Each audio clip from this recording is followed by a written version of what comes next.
Donc voilà, la communauté LGBTQ+. Je vais commencer par vous présenter le Néo pour ceux qui ne connaissent pas la ressource. On est un organisme communautaire lanaudois, donc on est situé à Terrebonne, mais on couvre toute la région de Lanaudière. Le service principal que la Néo offre, c'est des services de relations d'aide individuelle. Donc, on aide les personnes de la communauté qui se questionnent sur leur orientation sexuelle ou leur identité de genre. Mais on aide aussi les proches, un service qui est beaucoup utilisé. Donc, des fois, c'est des parents qui ont des enfants trans, des fois, c'est des conjoints, conjointes, on aide des grands-parents. Donc, toutes les personnes impactées par un coming out peuvent venir avoir de l'aide au Néo. On a aussi un milieu de vie qui s'appelle la partie pour les jeunes de 12 à 17 ans de la communauté. Là, dans le moment, c'est par Zoom, c'est ça la vie, mais le mec, ça reprenne. On est en présence ici à Terrebonne. On a aussi un milieu de vie, là, je ne l'ai pas mis parce qu'il est comme un peu arrêté, là, mais on a un milieu de vie pour les 18 ans et plus. C'est vraiment dans un but socialiser, réseautage. C'est pas des groupes de soutien, c'est pas ça le mandat. On fait la lutte à l'homophobie en milieu scolaire. Donc, on va dans chacune des écoles secondaires de la région. Dans le bout du 7 mai, qui est la journée internationale de lutte à l'homophobie et à la transphobie, on va faire des kiosques pour engager les jeunes là, à être visibles comme alliés, à être contre l'homophobie et la transphobie. Mais on va aussi dans les classes secondaires 1. On va parler aux jeunes de l'éveil amoureux, de la différence entre l'amitié, l'amour, l'attirance. Donc, ça, c'est le genre de choses qu'on fait en milieu scolaire. On anime aussi des ateliers et des formations. Ateliers dans les écoles. On va faire la démystification de la diversité sexuelle. On va dans les organismes communautaires, dans les groupes de travail aussi. Mais on peut aussi offrir des formations beaucoup plus structurées sur l'identité de genre et les personnes trans. On offre du support professionnel. Fait que si jamais vous avez de la communauté dans vos services, on peut vous aider à mieux les aider. Donc, on donne du support professionnel parce que des fois, le lien est fait avec vous ou sont dans un processus avec vous autres. Nous, on peut juste vous feeder, peut vous aider avec la clientèle là, que vous avez LGBT. Ensuite, là, les communautés LGBT en général, en regard là, des agressions sexuelles, là, j'ai trouvé, là, je me suis informée puis j'ai beaucoup lu dans la dernière semaine parce que c'est quelque chose qu'on est où on ne fait pas et c'est pas un sujet qu'on touche beaucoup. Fait que j'ai appris plein de choses que je dois vous apprendre aujourd'hui. Donc, ils disent que les personnes issues des minorités sexuelles au Canada sont 3 fois plus susceptibles d'avoir subi des actes de violence physique ou sexuelle que les hétéros. Je trouvais que c'était une statistique qui était vraiment grosse, mais qui est très vraie. La période de questionnement, c'est là qu'ils sont plus vulnérables dans leur vie, pour tout. Donc, quand les personnes se questionnent sur soit identité de genre, orientation sexuelle, c'est tellement envahissant comme questionnement que c'est difficile que le reste fonctionne bien. Fait que c'est souvent des jeunes qui vont avoir de la misère à l'école, ils sont vraiment malheureux, ils ont des idées noires, ils vont commencer à consommer toutes sortes d'affaires du type. Donc, ça les rend vulnérables aussi aux agressions sexuelles. Ils vont avoir tendance à se tenir avec des fois des gens qui ne sont pas nécessairement super positifs pour eux autres. Donc, sur la période de questionnement et le coming out, c'est les périodes charnières les plus importantes pour la communauté. Une fois que ça s'est passé, qu'ils ont eu de l'aide, qu'ils vivent bien et qu'ils sont très assumés, le reste de leur vie se déroule plutôt bien. Mais c'est plus cette période-là qu'on a remarqué qu'ils sont le plus vulnérables. L'homophobie et la transphobie amènent la violence. Je pense que je vous apprends rien. Amènent la violence de tout type. Le problème dans la vie, c'est pas d'être gay. L'orientation sexuelle, ça sera jamais un problème.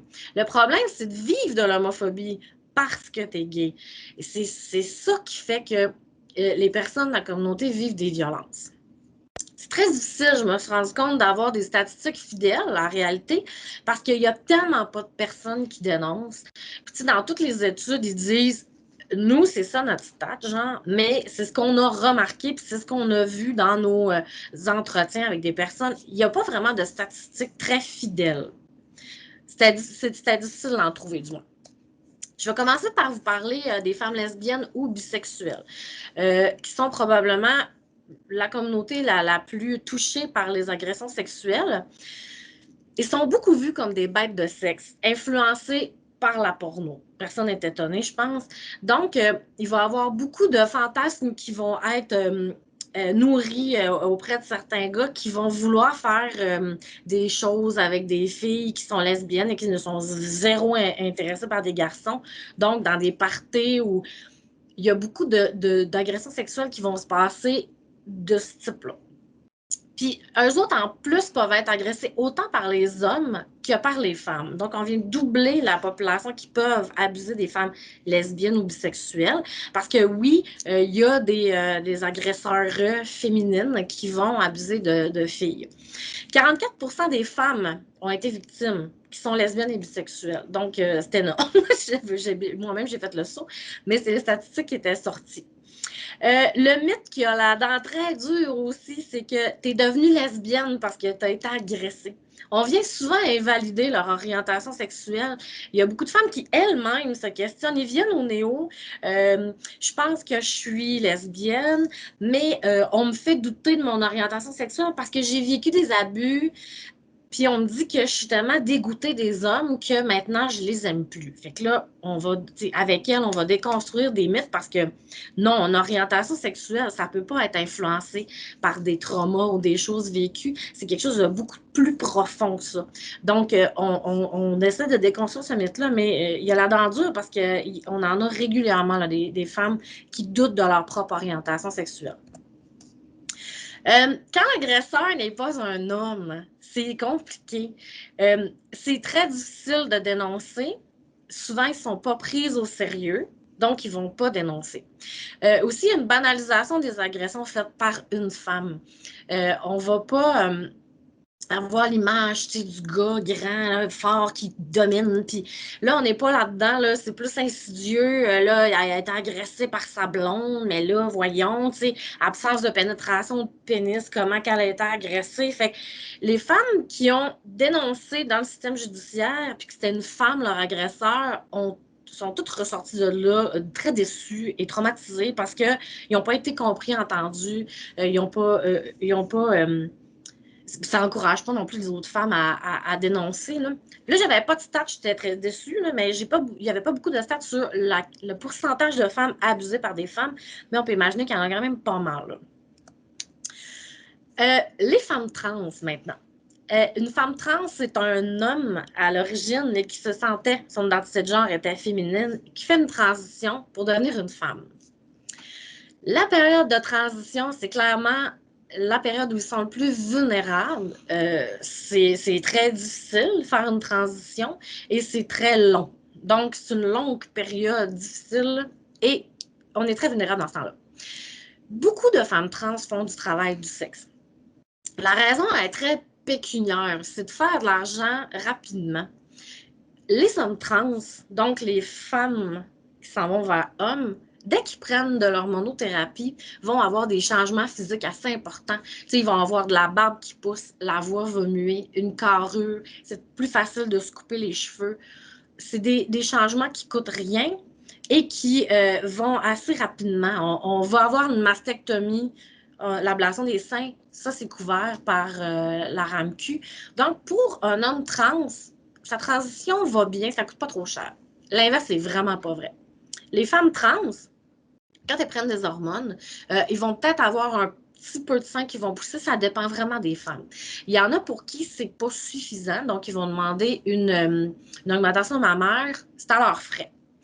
Si c'est des hommes avec une grosse barbe, et même de toute façon un homme qui a une barbe, ben là, en femme trans, sa barbe, la raser tous les jours, ça peut être complexe. On l'enlève au laser, ça aussi, c'est assez frais. Pilosité, beaucoup de poils. Ben, enlever le poil aussi, c'est assez frais. La pomme d'Adam qui peut devenir vraiment un problème. On peut la limer assez frais. Il y a des femmes trans qui vont aussi se faire une chirurgie du visage pour rendre les traits plus féminins. Assez frais, vous voyez le pattern, là? Donc, la femme trans, pour être féminine, c'est assez frais. Donc, beaucoup de femmes vont faire du travail du sexe. Le néo est en lien avec plusieurs femmes trans qui font du travail du sexe, puis ils arrêtent. Quand ils ont terminé leur chirurgie et tous les frais qu'il y avait, souvent, ils vont arrêter le travail du sexe. C'est vraiment dans le but de faire de l'argent rapidement. Et bien, là, quand on fait du travail du sexe, on s'expose évidemment à vivre toutes sortes de violences sexuelles. En plus, ils sont vus comme des bêtes de sexe. Encore une fois, la porno. Il y a toujours une sous-catégorie chimelle, donc une femme trans qui a encore son pénis, c'est vraiment à la mode. Ça coûte plus cher aussi avoir le service d'une travailleuse du sexe qui est une trans femme. Donc, les personnes qui vont se payer des services de ces personnes-là vont vraiment se permettre des choses qui se permettraient probablement pas avec une femme cis, donc une femme qui se sent femme dans son corps de femme et qui a une identité de genre féminine. Donc, ça les expose à vivre encore plus de violences sexuelles. Est-ce qu'elles vont dénoncer? Pas tant que ça, j'en vois pas du tout. L'organisme Stella à Montréal, qui aide les travailleuses du sexe, sont en support beaucoup auprès de ces clientèles-là. Ils font des suivis avec eux si jamais il y a des dénonciations, mais il n'y en a pratiquement pas. À la place, ce qu'ils font pour protéger les femmes trans, c'est des livres de mauvais clients, donc des blacklists de mauvais clients. C'est la façon de contrôler ça. La transphobie, évidemment, va faire partie. Tantôt, on parlait de l'homophobie. C'est la même chose. C'est pas d'être une femme trans qui est le problème, c'est de vivre la transphobie. C'est ça qui va créer tous les problèmes que la personne va vivre. Oui, je l'ai déjà dit que les statistiques sont difficiles à trouver. Là, je parle trop vite, puis il me reste beaucoup de temps. On dirait que je me dépêche. Il te reste encore, mettons, un gros 7 minutes? OK, c'est bon, 7 minutes, c'est parfait. Donc, ça fait le tour pour les femmes trans. Il fallait pas que je passe à côté des hommes gays ou bisexuels. Souvent, les calax ne l'abordent pas, mais elle m'a dit oui, il faut l'aborder, c'est important. Je suis bien contente. Donc oui, dans le milieu gay, hommes, clairement qu'il y a des agressions sexuelles. J'ai trouvé cette petite citation-là que j'avais trouvée tellement intéressante, que les attentes sociales reliées à l'expression du genre masculin rendent les gens insensibles au fait que n'importe quel homme ou enfant ou adolescent, du costaud au gringalet, peut aussi être victime d'agressions sexuelles. Donc oui, peu importe l'homme qui est devant vous, sa carrure, sa grandeur, son look, ils peuvent tous être victimes d'agressions sexuelles dans le milieu gay. Il y a aussi des mythes qui disent que les hommes gays sont plus portés sur le sexe que les hétéros, qu'ils ont plus de partenaires sexuels, seraient aussi prêts à accepter tous les comportements sexuels sans exception. Non, c'est un mythe, évidemment. Il y a des personnes qui vont avoir des sexualités beaucoup plus ouvertes à essayer toutes sortes d'affaires, oui, mais ce n'est pas la majorité des hommes gays. Ils vont aussi s'imaginer qu'un homme gay va être heureux de se faire violer. Ça, c'est des choses que j'ai lues dans des études, que c'est une pensée à l'intérieur même aussi du milieu gay, de dire que, ah, ben non, on aimerait ça se faire violer.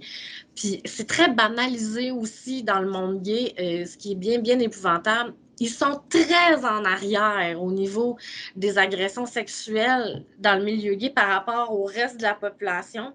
Ils ont eu aussi, pendant le hashtag MeToo, il y a eu un hashtag MeToo-gay qui s'est passé aussi dans le village, puis le FUG a fait bien des articles là-dessus parce que là, les hommes se sont mis à parler, puis se sont rendus compte eux-mêmes que le problème était très gros et qu'ils ne faisaient pas grand-chose pour le régler.